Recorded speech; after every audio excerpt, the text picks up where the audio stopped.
If you're ready to learn about real estate, you're in the right place. Welcome to Real Estate Moment. Narrel, we need your help. Olivia, we need your help. Jaden, we need your help. Help us learn about real estate. New issues, foreclosures, new issues. Buy and sell, new issues. Negotiations, new issues. Narrel, we need your help. Olivia, we need your help. Jaden, we need your help. Help us learn about real estate. Welcome to Real Estate Moment.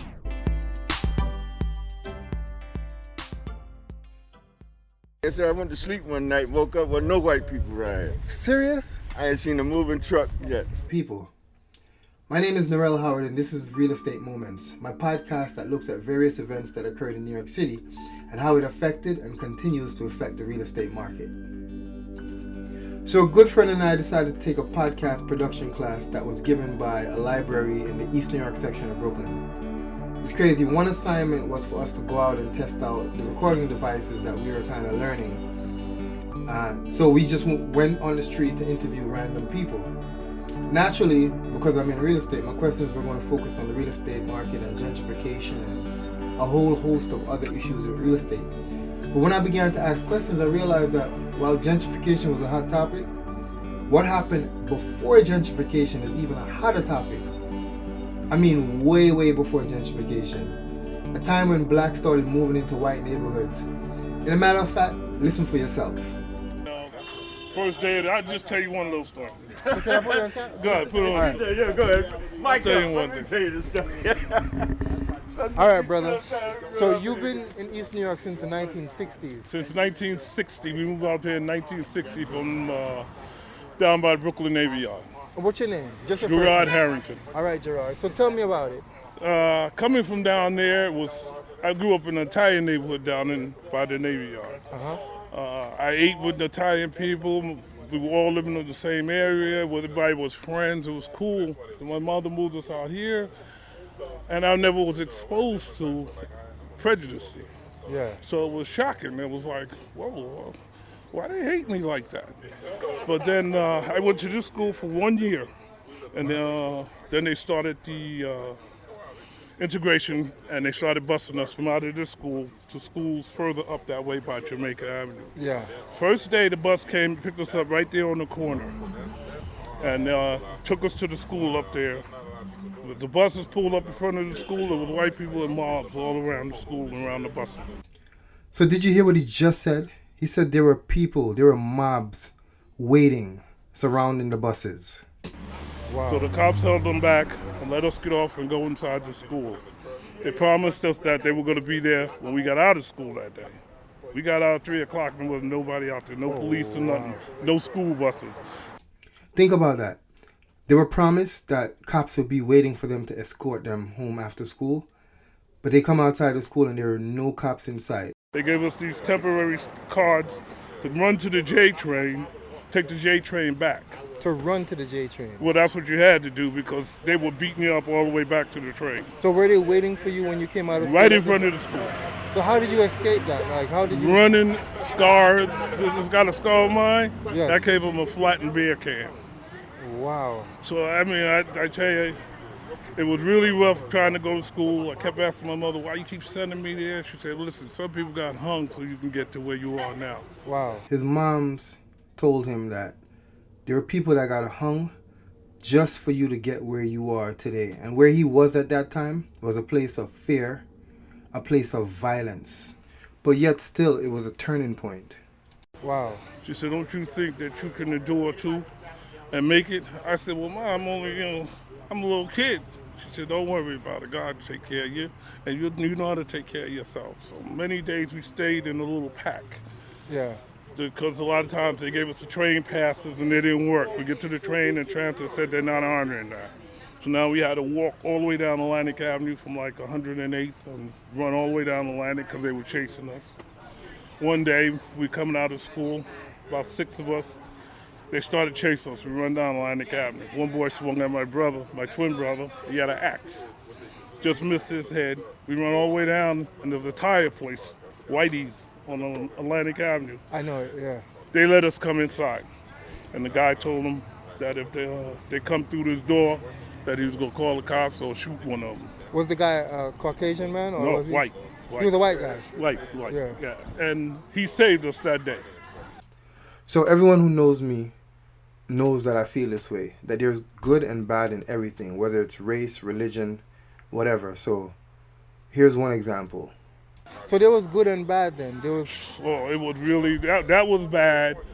And then when the neighbor... So let's talk about this thing called gentrification. And before we talk about it, I want to define it. So gentrification is the process of renovating and improving a house or district so it conforms to middle class taste. That's one definition. The other is the process of making a person or activity more refined or polite. Cool. Well, listen to this guy's story. So first of all, what's your name? Curtis Cook. And Curtis, how long have you lived in East New York? 56 years. Same house. Right here, the same house. 56 years? 56 years. And the same house? Same house. So before I even ask you the other question, how many times have people knocked on your door asking if you want to sell? Just about every other day. And just recently now, since you see the neighborhood's changing, it's getting better. Now they're coming, so we prepared for them. So tell me about the neighborhood when you were a child. It was beautiful. It's beautiful, There's 3 black families on the block. Only 3 black families? And what was the rest? White, they were Jews. Most of them were Jewish. Oh, But it was a nice neighborhood, Had nice parks to play in. Nobody bothered you. How did you interact with the Jewish families, though? Well, my mom's a domestic, so I've been around them half my life. All right, so East New York kind of has a good rap and a bad rap. Yeah, well, we had a bad time, like the late 70s and 80s. It was hell out here then. Yeah, like give me an example. Like, what every other day somebody shot on the corner. That drug houses on every other block. Oh man, this was all lots then. Oh wow, and you lived through that time too, and still didn't leave. Where I'm going? You can't run from it. It's everywhere. So then, all right. So we had that rough time in the 70s and 80s. I'm sure in the 90s to the 2000s. It started getting better. Development. You got more development out here now. Yeah. Things change. So it's a nice place. You got transportation everywhere. Major trains. This is where to be, East New York.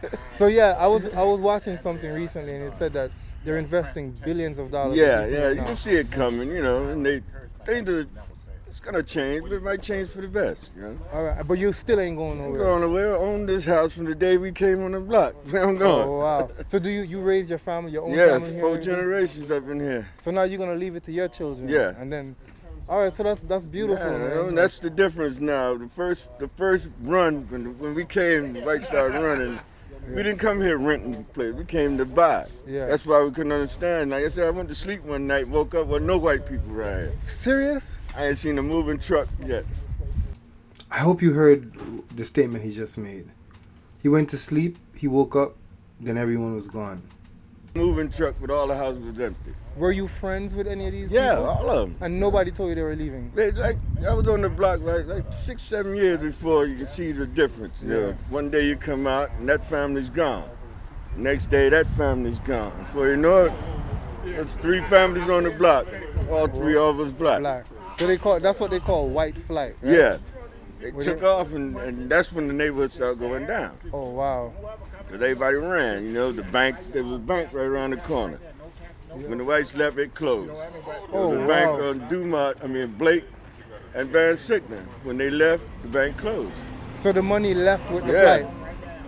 And then that's what kind of began the demise of the neighborhood. The downfall started there's then. no money in the neighborhood. Yeah, we were redlined, couldn't get no insurance, no fire insurance, because they closed the firehouse.